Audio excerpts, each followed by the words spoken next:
As one of the top higher education institutions in Florida, we are indeed committed to helping each of you achieve your individual goals for education and career success. The best is always our standard. So basically how this came out was two of the investigators reviewed the evidence, came back, and basically at our briefings that we do twice a year, why don't we bring this back to the medical examiner and see what they think, because we think maybe there was a mistake made, so basically put a fresh set of eyes on it. And went back to the medical examiner. The medical examiner changed their opinion of how the death occurred.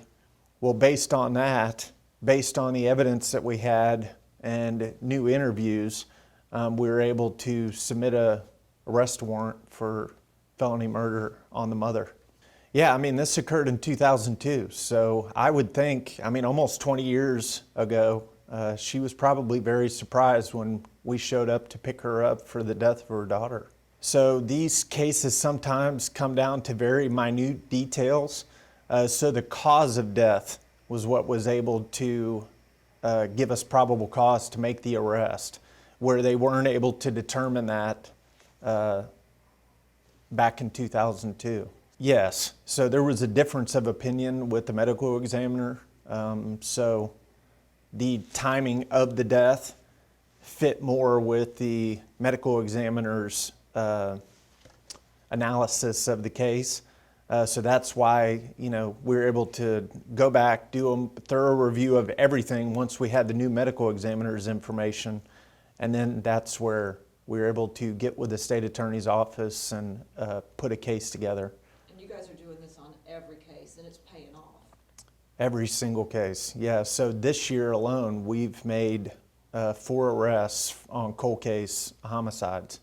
One, I believe, was in the 80s, and this one was in 2002. So we still actively are working these cases. I think what it says to them is we're still working on it. We're not giving up. We just might, you know, there's big hurdles that we have to overcome, but we're still going to work it because, you know, we try to treat it as if it's our family members and how would we feel if we were on the other end.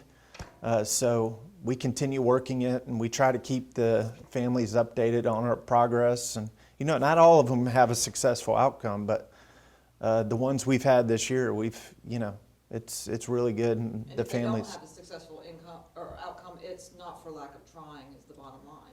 Yeah, so what we could tell the families with confidence is we have checked every box that we can possibly check. So sometimes we don't have enough. We don't have enough evidence. We don't have enough witnesses. But there's people out there that probably know information on these, which is why, you know, coming forward, providing Crime Stopper tips, things like that, help us push these cases forward.